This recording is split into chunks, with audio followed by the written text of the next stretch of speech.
Eh, Assalamualaikum warahmatullahi wabarakatuh.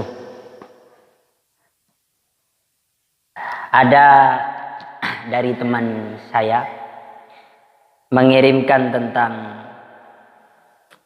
curhatannya kepada saya. Akhirnya saya punya inisiatif untuk memberikan pemahaman bahwasanya apa yang dia alami sebenarnya harus diterima dengan lapang dada. Ada sekitar 3 teman saya bercerita kepada saya sendiri bahwasanya teman saya itu pernah melamar seseorang dan ditolak. Ada 3 teman bercerita kepada kami bahwasanya saya melamar sampai 3 kali ditolak. Ada yang sampai 4 kali, ada yang sampai 5 kali, ada yang satunya cuman 1 kali ditolak. Mereka galaunya luar biasa. Padahal kalau semuanya dicermati dan diresapi, apapun yang terjadi kepada kita itu sudah sunnatullah, dengan artian sudah ditetapkan oleh Allah. Jadi sekarang kamu akan ditolak, besok kamu akan diterima. Dan bisa jadi apa yang kamu suka tidak baik bagimu, dan apa yang kamu benci itu adalah yang terbaik untuk. Dalam Al-Quran itu Allah berfirman, asa wa asa an takrahu syai'an wa huwa khairul lakum wa asa an tuhibbu syai'an wa huwa syarrul lakum. Wallahu ya'lam wa antum la ta'lam. Bisa jadi sesuatu yang kamu benci itu baik bagimu. Bisa jadi sesuatu yang kamu senangi itu tidak baik bagimu. Allah yang maha mengetahui sedangkan kamu tidak mengetahui. Wallahu ya'lam wa antum la ta'lam. Dalam sebuah makalah itu juga disebutkan ma fataka lam yuhlak ilaika.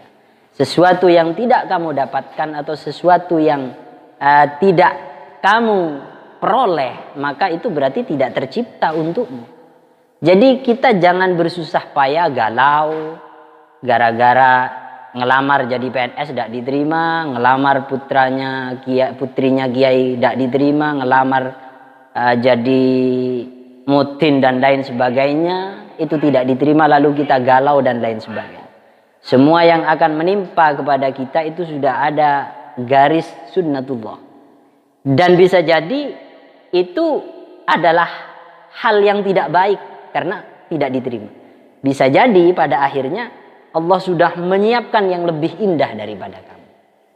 Ma fataka lam yuhlak ilaik. Saya ingat sebuah cerita tentang sahabat Rasulullah yang melamar ke berbagai perempuan yang pada waktu itu di kota Madinah ditolak. Sama kasusnya seperti teman saya yang cerita kepada saya sendiri. Bahwasanya sahabat Rasulullah Julaibib namanya, kalau tidak salah Julaibib yang saya ingat. Beliau adalah sahabat yang jelek rupanya. Sahabat Bilal saja tidak dikatakan sahabat yang jelek, berarti kalau dalam segi fisik beliau memang lebih jelek daripada sahabat Bilal. Tapi jangan sampai mengurangi rasa takdim kita kepada sahabat. Karena sahabat itu adalah di atas segalanya. Apapun yang datang dari sahabat itu adalah hal yang positif, yang baik, yang harus kita terima. Tidak boleh menjelekkan satu sahabat pun. Meskipun pernah berjumpa dengan Rasulullah 1 kali, itu adalah sahabat dan makomnya lebih tinggi daripada wali-walinya Allah. Sekelas mungkin Syekh Abdul Qadir Al-Jailani masih kalah dengan statusnya sahabat yang disandang oleh sahabat-sahabat Rasulullah. Sahabat Julaibib ini matur kepada Rasulullah, ya Rasulullah, saya sudah ngelamar perempuan ini ditolak, perempuan ini ditolak. Sampai di seluruh kota Madinah ini semuanya saya datangi, tidak ada yang menerima saya ya Rasulullah. Akhirnya Rasulullah karena kasihan iba, nanya kepada Julaibib, kamu punya uang untuk menikah? Ada tapi sedikit ya Rasulullah.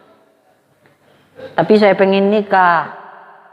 Tapi ditolak di berbagai kalangan di kota Madinah ini tidak ada yang menerima saya karena statusnya saya mungkin jelek rupanya, tidak ada yang mau kepada saya.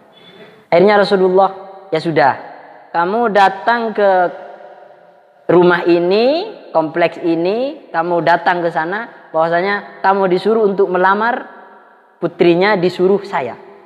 Kamu disuruh untuk melamar putrinya dia, disuruh saya. Akhirnya Julaibib itu datang tanpa pikir panjang karena diperintah oleh Rasulullah itu, akhirnya langsung datang ke rumah itu. Akhirnya ngetuk pintu dan dibukakan pintu. Akhirnya setelah itu menyampaikan bahwasanya saya diperintah Rasulullah untuk melamar putri jenengan. Akhirnya orang tuanya tidak berpikir panjang, langsung ditolak. Sudah, saya tidak menerima lamaran kamu. Anak saya wong pada waktu itu diceritanya itu ajmalun nisa, tercantik di kota Madinah, malah mau dinikahi oleh perempuan laki-laki yang jelek seperti Julaibib. Akhirnya ditolak. Keluar dari rumah itu murung, susah, sumpek lagi. Akhirnya putrinya itu datang keluar, ayah, kenapa Anda, ayah ini menolak lamaran yang sudah diperintah oleh Rasulullah? Apakah ayah itu tidak mau nanti juga ditolak oleh Rasulullah?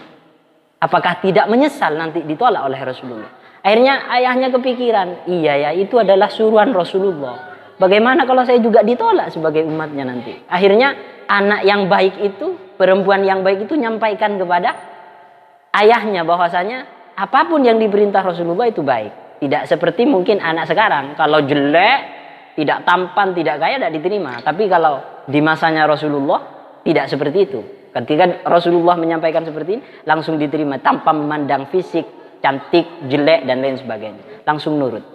Akhirnya kepikiran ayah itu, sebelum jauh Julaibib dipanggil, sini kamu.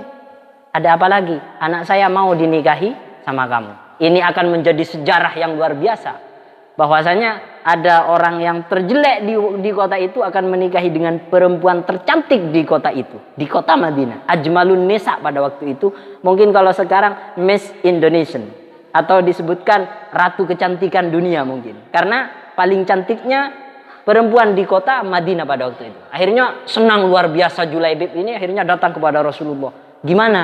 Ya Allah, ya Rasulullah, terima kasih atas anjuranmu, saya diterima, saya luar biasa senangnya. Akhirnya dikasih uang sama Rasulullah untuk apa? Membeli perlengkapan pernikahan yang akan diselenggarakan. Akhirnya diberikan uang, Rasulullah datang ke pasar, cari-cari. Akhirnya ketika nyari-nyari tersebut, ada sahabat Bilal datang. Hayya 'alal jihad, hayya 'alal jihad. Mari kita melakukan jihad fisabilillah, melakukan peperangan. Akhirnya Julaibib ini dalam pikirannya yang ingin menikah, menunggu untuk pernikahannya, untuk mencari kebutuhannya, hilang seketika ketika ada panggilan hayya 'alal jihad. Sahabat Bilal menyampaikan seperti itu. Akhirnya Julaibib ini, pernikahan yang ada dalam otaknya hilang seketika dan terketuk hatinya untuk melakukan jihad fisabilillah, dengan artian berperang di jalan Allah. Akhirnya semua keinginan untuk menikah hilang. Akhirnya dia tidak jadi membeli alat pernikahan, tidak jadi membeli make up dan lain sebagainya mungkin. Akhirnya membeli alat perang, beli baju perang, beli senjata untuk berperang dan lain sebagainya. Akhirnya karena ini membelinya lambat di pasar, akhirnya ketika sudah barisan sudah tertata rapi, Rasulullah sudah memimpin pada waktu itu, akhirnya Julaibib datang terlambat dan berada di barisan yang belakang. Ditanyakan sama Rasulullah, siapa itu? Mungkin Julaibib lambat ya Rasulullah.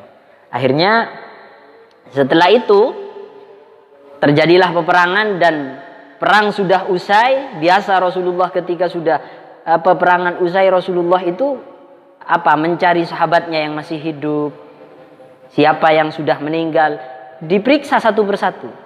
Ternyata ketika memeriksa satu persatu, tiba kepada satu mayit syuhada. Pada waktu itu Rasulullah menjatuhkan dirinya, kemudian mayit syuhada itu dipangku ditaruh di pahanya Rasulullah. Kemudian setelah itu Rasulullah menangis. Kemudian setelah menangis lama-kelamaan tersenyum Rasulullah. Nah, sahabat itu yang mengelilingi kaget. Kenapa Rasulullah? Akhirnya karena penasaran ditanyakan kepada Rasulullah, Ma baluka ya Rasulullah. Kemudian apa yang keadaanmu yang menimpa ya Rasulullah? Kamu menangis kemudian tersenyum, membuat kami heran itu. Akhirnya Rasulullah, bagaimana saya tidak menjawab? Bagaimana jawabannya Rasulullah? Bagaimana saya tidak menangis?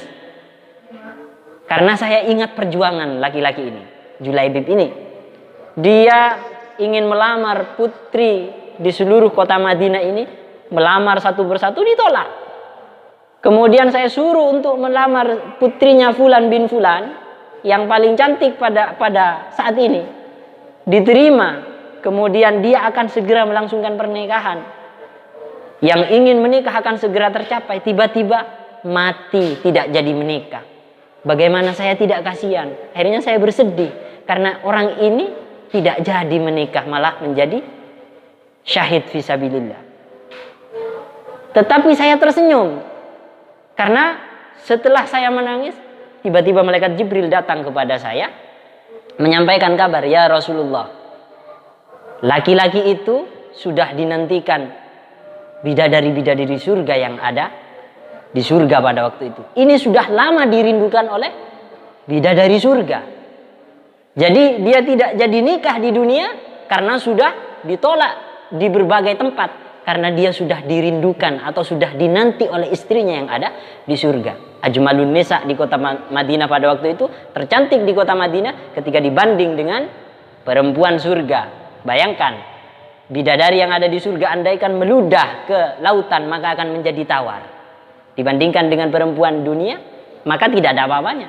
Pernah diceritakan itu Nabi Musa bermimpi dengan bidadari selama 3 bulan beliau muntah setiap mendengar kata-kata istrinya sekalipun. Muntah.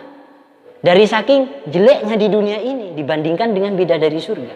Jadi dari cerita ini saya jadi menyampaikan kepada teman-teman bahwasanya mungkin jodoh kamu lebih baik daripada yang menolak kamu. Jadi yakinlah. Mungkin